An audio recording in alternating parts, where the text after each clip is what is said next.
नमस्कार, स्वागत है आपका। मैं हूं आपके साथ सना वारिस और आप देख रहे हैं आज का एजेंडा। आज के एजेंडा में पहली खबर की शुरुआत राजौरी से आ रही है और दर्दनाक खबर है। आपको बता दें कि पंगाई इलाके में सड़क हादसा हुआ है। राजौरी से ये खबर है। पंगाई इलाके में सड़क हादसा हुआ और इस सड़क हादसे में 4 लोगों की मौत हो चुकी है। 8 लोग घायल बताए जा रहे हैं। गाड़ी सड़क किनारे खाई में गिरने की वजह से ये हादसा हुआ है। बड़ी खबर, तस्वीरें भी अब से कुछ देर बाद टीवी स्क्रीन पर हम आपको दिखाएंगे, जिससे आप अंदाजा लगा पाएंगे कि यह हादसा कितना खतरनाक था, जिसमें 4 लोगों ने अपनी जान गंवाई है। राजौरी से इस वक्त की बड़ी खबर, इलाका पंगाई बताया जा रहा है, जहां पर सड़क हादसा हुआ है। गाड़ी सड़क किनारे खाई में गिर गई और ये गाड़ी सड़क किनारे खाई में कैसे गिरी, ये छानबीन का विषय है। इस पर अपडेट हम आपको देते रहेंगे। फिलहाल 4 लोगों की मौत हुई है, 8 लोग घायल बताए जा रहे हैं। तो बड़ी खबर इस वक्त की हम आपको दे रहे हैं राजौरी से। ये हादसा खाई में कार के गिरने से हुआ है, जिसमें 4 लोगों की मौत हो गई है। ये तस्वीर जो आप टीवी स्क्रीन पर देख पा रहे हैं, अस्पताल की तस्वीरें हैं।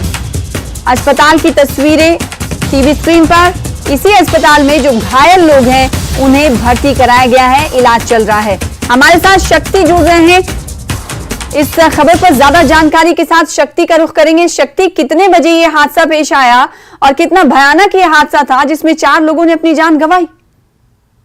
देखिए, रात 2:30 बजे ये हादसा हुआ है। राजौरी के पंगाई एरिया में ये हादसा हुआ है। पंगाई एरिया जो कि राजौरी की थन्ना मंडी और टीकेजी रोड के बीच में एक गांव आता है, वहां पर पड़ता है। और ये भारी बारिश की वजह से हुआ। अभी भी राजौरी में जो है वो बारिश है और देर रात से जोरदार बारिश जो है हो रही है। ये जो लोग जिनकी जान गई है, 4 लोग, जिनमें एक खातून भी है, और 8 दूसरे लोग जो पूरी तरह से घायल हुए हैं, जिसका इलाज चल रहा है।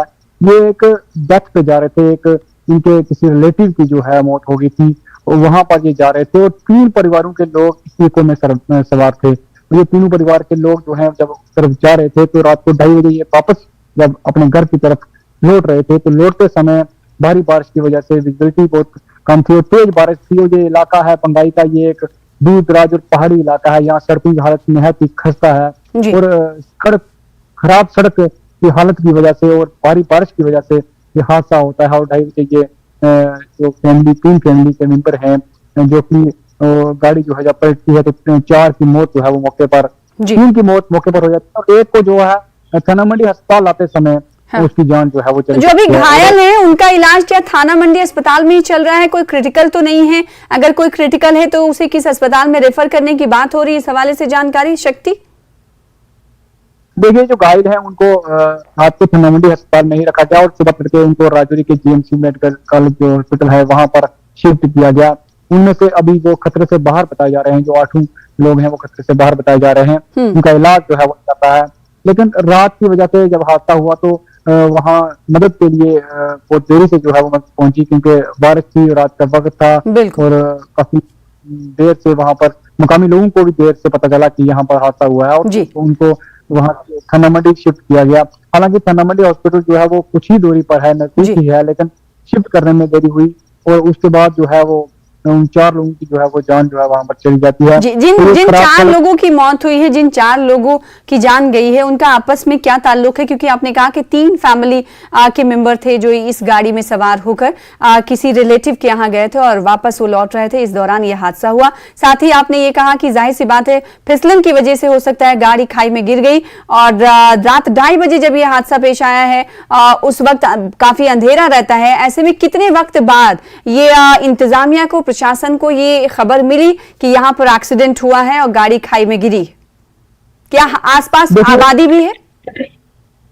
जी, जिस इलाका में ये हादसा होता है वहाँ आसपास आबादी नहीं है, क्योंकि बहुत ही दुर्गम रास्ता है, पहाड़ी इलाका है। और जब ये गाड़ी गिरी तो नीचे खाई में जाकर गिरी और जैसे कि बहुत बारिश हो रही थी और बारिश की वजह से हादसे की खबर जो है वो देरी से जो है वो पहुंची है। लेकिन जो लोग घायल थे उनमें से किसी ने जो है कांटेक्ट किया, काफी देर के बाद उन्होंने अपने किसी रिश्तेदार को जब फोन किया तो उसके बाद जो है वो खबर फैली और फौरी तौर पर वहां से थाना मंडी से जो है एम्बुलेंस की भेजी गई। लेकिन तब तक बहुत देर हो चुकी थी। उनको निकालने में, नीचे से ऊपर लाने में काफी समय लग गया, क्योंकि लोगों की मदद देरी से पहुंची, क्योंकि लोग भी रात का वक्त था, उस वक्त नहीं पहुंच पाए और मेडिकल फैसिलिटी भी वहां पर मौके पर नहीं पहुंच पाई। और जो जैसे आपने कहा कि जो जिनकी मौत हुई है वो 2 परिवारों के लोग हैं, क्योंकि 3 परिवारों के लोग जो है वहां पर फैमिली 3 फैमिली है जहां पर गई थी इस गाड़ी में बैठकर।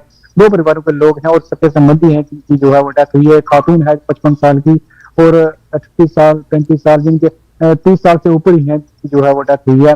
और इन तमाम लोगों को जो जख्मी है वहां से सुबह तड़के जो है वहां से शिफ्ट किया गया है। जीएमसी में इनका इलाज जो है वो चल रहा है। और ये हादसे की जो है वहां पर दर्दनाक हादसे की वजह से पूरे इलाका में, थाना मंडी के इलाका में शोक है अभी भी। बिल्कुल, तो क्या थाना मंडी के ही रहने वाले थे ये तमाम लोग? ये तमाम लोग पंगाई के रहने वाले थे, जो थाना मंडी के नजदीक पड़ता है और पंगाई में ही हादसा होता है। कुछ ही दूरी पर ये जा रहे थे कि डेथ जब हुई थी इनके रिलेटिव की तो वहां पर जा रहे थे, तो ये जो जिनकी जान चली गई है, चारों लोग पंगाई एरिया के रहने वाले थे और पंगाई में ही ये हादसा पेश आया है उसके आसपास। तो बड़ी खबर बता रहे हैं शक्ति हमें, और ये बता रहे हैं उन अपडेट के मुताबिक कि जो सुबह तड़के जो घायल थे उन्हें अस्पताल यहाँ पंथ चौक से शिफ्ट कर दिया गया है। और दूसरी तरफ 4 लोगों की जो मौत हुई है वो 2 फैमिली के मेंबर हैं। और इस हादसे ने पूरे इलाके में गम मातम की लहर बिछा दी है। बहुत शुक्रिया शक्ति हमारे साथ जुड़ने के लिए, इस खबर पर ज्यादा जानकारी देने के लिए। तो 8 लोग घायल बताए जा रहे हैं। चलिए आगे बढ़ लेते हैं, दूसरी खबर की तरफ बढ़ेंगे। अमरनाथ यात्रा से जुड़ी हुई दूसरी बड़ी खबर है। आपको बता दें कि आज छठा जत्था यात्री निवास से रवाना हो चुका है श्रद्धालुओं का। इस जत्थे में 6107 तीर्थयात्री शामिल हुए। 244 वाहन पवित्र गुफा के लिए रवाना हुए हैं, जिसमें बालतल ट्रैक से 2178 तीर्थयात्री रवाना हुए हैं। तो वहीं पहलगाम के लिए 3929 श्रद्धालु रवाना हुए हैं। बम बम भोले की आवाज के साथ, नारों के साथ यात्रियों का छठा जत्था जम्मू बेस कैंप से रवाना हो चुका है। और आज जत्थे में श्रद्धालुओं की संख्या की बात करें तो 6000 से ज्यादा है। अब तक दर्शन करने वाले तीर्थयात्रियों की तादाद लगातार बढ़ती जा रही है, इसलिए अंदाजा लगाया जा रहा है कि पिछले के मुकाबले इस बार बाबा बर्फानी के दर्शन करने वाले श्रद्धालुओं में रिकॉर्ड तोड़ इजाफा होगा। हमारे साथ समीर जुड़ रहे हैं इस खबर पर ज्यादा जानकारी के साथ। जम्मू से समीर, छठा जत्था रवाना हो चुका है बम बम भोले की आवाज के साथ, नारों के साथ। कैसी तस्वीरें आज सुबह दिखी और अभी ये जत्था कहां तक पहुंचा होगा? जी के हर दिन की तरह आज सुबह भी तकरीबन 4 बजे जो है पहलगाम और बालतल के रास्ते से दोनों जत्थे निकले हैं।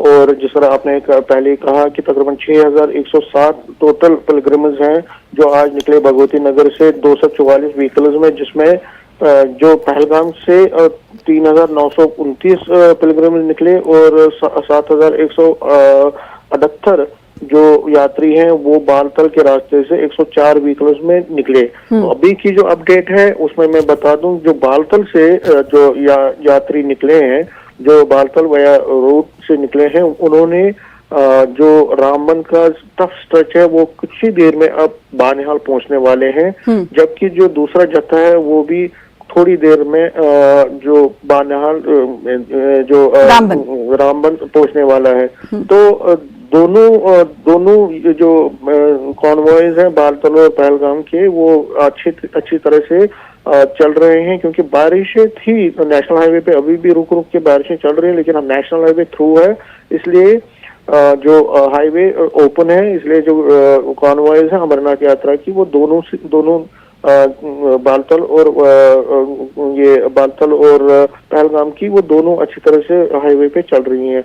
दूसरा मैं आपको अपडेट कर दूं कि कल शाम 7 बजे तक जो ऑफिशियल डाटा आया है श्री अमरनाथ श्राइन बोर्ड का, उसके मुताबिक कल दिन को जो श्रावण का पहला दिन था, कल दिन भर तकरीबन शाम के 7 बजे तक, सुबह से लेकर शाम 7 बजे तक 13,581 जो पिलग्रिम्स हैं, यात्री हैं, उन्होंने शिवलिंगम के दर्शन किए। तो इसलिए बिल्कुल रिकॉर्ड संख्या है जी। पिछले 4 दिन में जो 4 दिन जब से यात्रा शुरू हुई है जुलाई 1 से 4 दिन में 49,207 यात्रियों ने दर्शन कर लिए हैं, जो कि अपने आप में एक अच्छा बिल्कुल। तो इन 4 दिनों में 49,000 यानी 50 के करीब श्रद्धालु बाबा बर्फानी के दर्शन कर चुके हैं। तो ऐसे में समीर, अंदाजा लगाया जा सकता है कि इस बार जो पंजीकरण हुआ है और अभी पंजीकरण हो सकता है आने वाले दिनों में हो, ऑन द स्पॉट भी हो रहे हैं, कुछ लोग ऐसे हैं जो करा रहे हैं। तो क्या लगता है कि पिछले के मुकाबले इस बार के सारे रिकॉर्ड, पिछले के सारे रिकॉर्ड इस बार टूटेंगे, ये इम्कान लगाया जा रहा है? देखिए सना, इसमें बता दूं, जो रजिस्ट्रेशन का अमल है वो अभी भी जारी है। हाँ। अगर हम जम्मू की बात करें, यहाँ पे भी रजिस्ट्रेशन हो रही है। कई जगहों पे सरस्वती धाम है, महाजन सभा है और भी राम मंदिर है, वहाँ पे पंजीकरण हो रहे हैं, कंटिन्यूसली हो रहे हैं ऑन स्पॉट।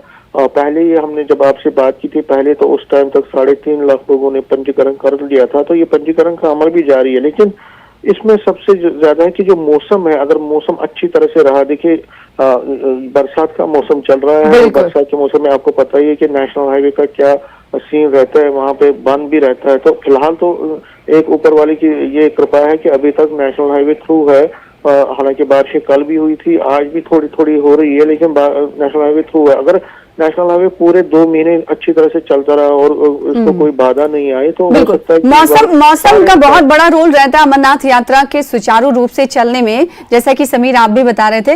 लेकिन रामबन और कैफेटेरिया मोड़ की बात करें तो ये बड़ा संवेदनशील इलाका है, बारिश हो रही है, पत्थर भी गिराते हैं। ऐसे में किसी भी तरह की सूरत हाल से निपटने के लिए जब श्रद्धालु वहां से गुजर रहे होंगे तो पूरा अमला तो तैयार रहता होगा कि अगर पत्थर गिरते हैं तो उसे फौरी तौर पर हटाया जा सके और यात्रा प्रभावित ना हो।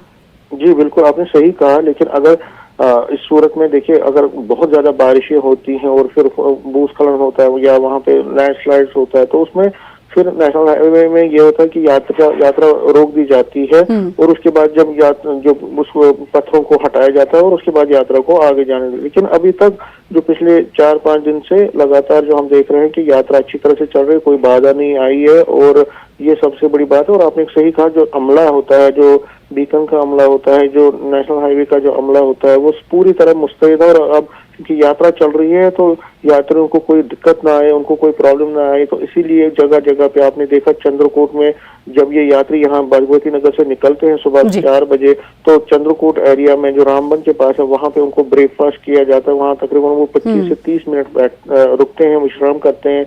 उसके बाद फिर देखा जाता है कि क्या हाईवे ठीक है, और हाईवे अगर ठीक है तो तभी उनको आगे। ठीक है, ये तो बात रही समीर की यात्रियों के रवाना होने की।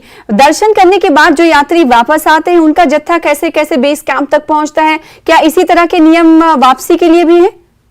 नहीं, वहाँ पे जो यात्रा जब करते हैं तो कुछ लोगों को दूसरी जगहों पे जाना होता है, तो उस दर से आने का कोई वो नहीं है। जब आप यात्रा कर रहे हैं तो उन यात्रियों को फिर वापस पहलगाम और बालतल के इलाकों में वापस लाया जाता है और उसके बाद उनकी अपनी मर्जी है कि वो क्या गवर्नमेंट की गाड़ियों में, जो गवर्नमेंट की गाड़ियों में वहां से वापस आना चाहते हैं, या वो क्योंकि उनकी साइड सीन्स देखना होता है, उनको कुछ दिन ठहरना होता है। और यही एक चीज है जो गवर्नमेंट चाहती है कि जो पिलग्रिमेज टूरिज्म है उसको इस तरह से प्रमोट किया जाए कि जो यात्री यहाँ पे आते हैं, चाहे जम्मू में आते हैं या कश्मीर में आते हैं, वो दूसरी जगहों पे भी जाए, वो दूसरे सीन्स भी देखें। और यहाँ पे अगर जम्मू की बात करें तो गवर्नमेंट का ये है कि अगर यहाँ पे यात्री आते हैं तो उनको शिवखोड़ी हो या बाकी जो धार्मिक स्थल है वहां तक पहुंचाया जाए, उनको वहां पे जाने के लिए एनकरेज किया जाए। क्योंकि जो पिलग्रिमेज टूरिज्म है एक बहुत बड़ा पोटेंशियल है। अगर हम वैष्णो देवी माता की बात करें, अमरनाथ श्राइन, अमरनाथ यात्रा की बात करें, तो यहाँ पे जो यात्री आते हैं, गवर्नमेंट की ये कोशिश होती है कि उनको सिर्फ वहीं तक कन्फाइन ना कराया जाए। अगर वो यात्रा करने के लिए आते हैं तो वो दूसरे स्पॉट्स पे भी जाए, दूसरे धार्मिक स्थलों पे भी जाए, दूसरे जो टूरिस्ट जहाँ पे पोटेंशियल है, जैसे भद्रवाह देखिए आप, कितना खूबसूरत और कितने सैलानी इस बार आ रहे हैं। तो गवर्नमेंट की कोशिश है कि एक मैसेजिंग जाए, एक अच्छी मैसेज है जो टूरिज्म सेक्टर को बूस्ट करे। जो भी यहाँ पे आ रहा है वो सिर्फ एक ही जगह ना जाए, वो दूसरी जगहों पे भी जाए, वो जगह जगह ट्रैवल करे, ताकि दुकानदार जो वहाँ पे हैं, जो टैक्सी वाले हैं या बाकी टूरिज्म के साथ जुड़े लोग हैं, उनको फायदा पहुंचे। तो ये जो नियम है ये वो नहीं है। एक बात और समझना चाहेंगे, जैसे कि यात्रियों की तादाद, श्रद्धालुओं की तादाद के बारे में हमें पता चल पाया है, क्योंकि ये खुशाइन बात है कि 4 दिनों में तकरीबन 50,000 श्रद्धालुओं ने बाबा बर्फानी के दर्शन किए। तो जाहिर सी बात है इससे जो ट्रेड है उन्हें भी फायदा पहुंचा होगा। क्या यूनियन, ट्रेड यूनियन की तरफ से जो घोड़े वाले हैं या फिर पिट्ठू वाले हैं, और इन तमाम लोगों को किस हद तक फायदा पिछले के मुकाबले पहुंचा, इस हवाले से कुछ रिपोर्ट सामने आ पाई है? देखिए, बिल्कुल सही बात है। जब भी कोई यात्रा में अच्छी तरह से जो यात्रा चलती हो और अच्छी तादाद में यात्री आते हैं तो वो हर एक को फायदा देती है। जो वहाँ पे घोड़े वाले, पोनी वाले दुकानदार है, जो इस ट्रेड के साथ, पिलग्रिमेज टूरिज्म के साथ डायरेक्टली और इनडायरेक्टली जिनको एम्प्लॉयमेंट जनरेट होती है, और वो यही दुआ करते हैं, जिन से हमारी बात होती है वो यही दुआ करते हैं कि मौसम ठीक रहे, मौसम की कोई बाधा आगे ना हो, क्योंकि बरसात, बिल्कुल मौसम के लिए दुआएं इसलिए मांग रहे हैं क्योंकि पिछले बार की अगर हम बात करें तो पिछले बार की जो यात्रा है तकरीबन 20 दिनों तक बारिश की वजह से, मौसम की वजह से बाधित रही थी। बहुत शुक्रिया हमारे साथ जुड़ने के लिए समीर, और इस खबर पर तफसील से जानकारी देने के लिए। आज के एजेंडा में रुकेंगे छोटे से ब्रेक के लिए, कुछ और खबरों के साथ जल्द हाजिर होंगे।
बड़ी खबर का रुख कर लेते हैं। आईआईटी गुवाहाटी में उपराष्ट्रपति जगदीप धनखड़ ने एक बयान दिया है। जी हां, उपराष्ट्रपति जगदीप धनखड़ की जानिब से 370 पर बयान दिया गया है। उन्होंने कहा कि अनुच्छेद 370 हमारे संविधान में एक अस्थायी प्रावधान था।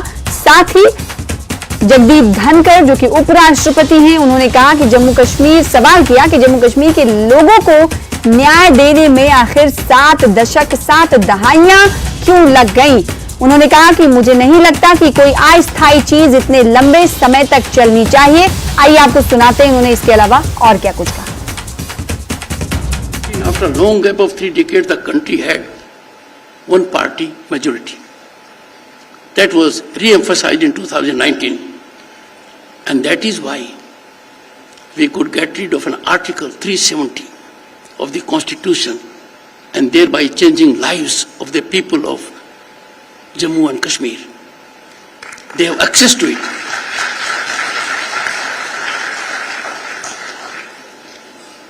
This historic justice, why did it take 7 decades? Article 370 is labeled in the Constitution as a temporary article. I don't think a temporary thing should last that long. 2014, after a long gap of 3 decades, the country had one party majority.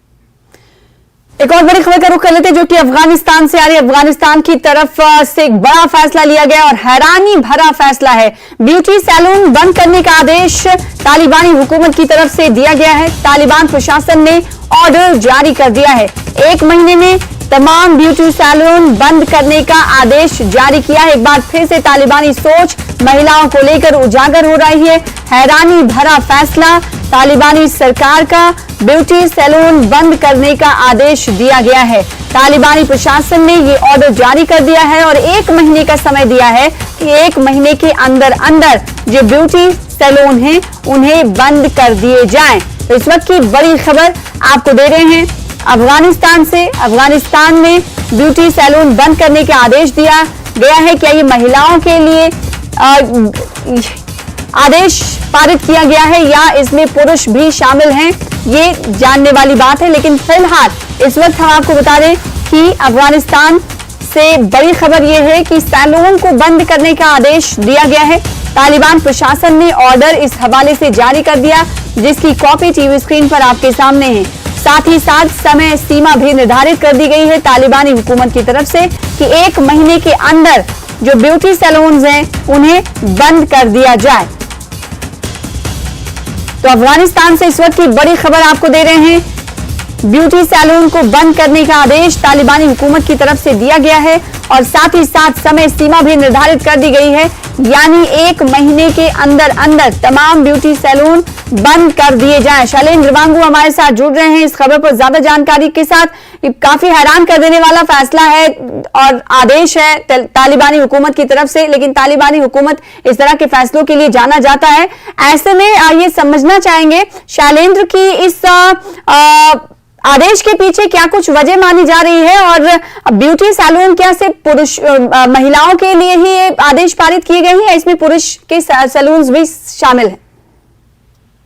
देखिए सना, जो ये order जारी किया गया है ये Taliban administration की तरफ से ये ऑर्डर जारी किया गया है अब से एक दिन पहले, और 31 जुलाई तक का वक्त दिया गया है सभी को इन सैलून्स को बंद करने के लिए। खासतौर से जो सैलून्स महिलाएं चलाती हैं उन सैलून्स को बंद करने के लिए ये आदेश जारी किया गया है तालिबान सरकार के द्वारा। आपको याद दिला दें कि 2021 में जब से तालिबान सरकार आई है, महिलाओं के लिए जो बंदिशें हैं वो लगातार बढ़ती चली गई हैं। इससे पहले जो हमने ऑर्डर्स देखे हैं पिछले 2 सालों के अंदर, उसमें साफ है कि जो टीनेज गर्ल्स होती हैं, जो छोटी लड़कियां होती हैं, उनका क्लासरूम में जाने पर पाबंदी लगा दी गई है। वो जिम नहीं जा सकती, वो पार्क्स नहीं जा सकती, वो ओपन जो स्पेसेस होती हैं वहां उनकी ऊपर बंदिशें लगा रखी हैं।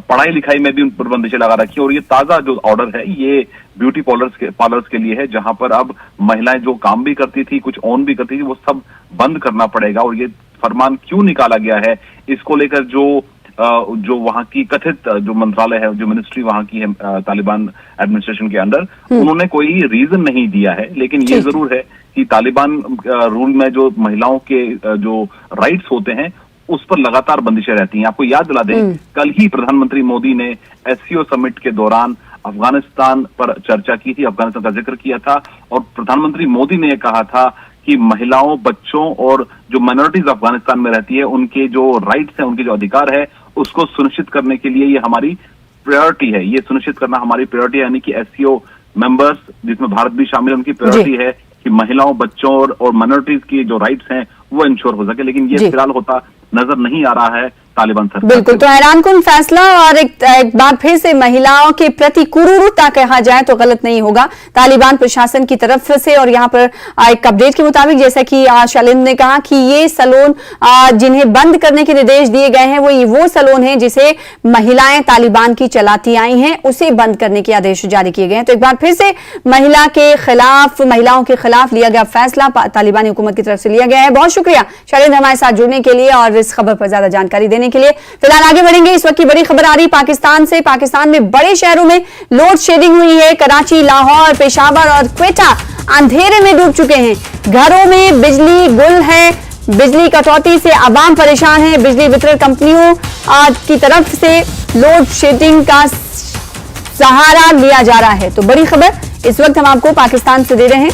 पाकिस्तान में बड़े शहरों में लोड शेडिंग की वजह से बिजली गुल है। कराची शहर इसमें शामिल है, लाहौर और पेशावर, साथ ही क्वेटा अंधेरे में डूबे हुए दिखाई दे रहे हैं। तस्वीरें भी हमारे पास है पावर कट की, आपको दिखाएंगे अब से कुछ देर बाद टीवी स्क्रीन पर। घंटों बिजली गुल रही, जिससे अवाम, पाकिस्तानी अवाम परेशान रहे। आपको बता दें कि बिजली वितरण कंपनियां लोड शेडिंग का सहारा ले रही हैं।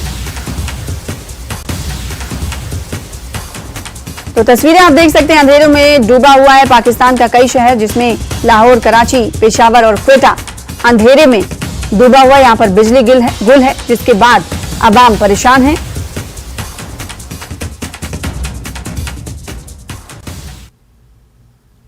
फिलहाल इसी के साथ आज का एजेंडा में इतना ही। मुझे दीजिए इजाजत। देखते रहिए न्यूज़ 18 JK की तमाम खबरें हमारे साथ जुड़कर। नमस्कार।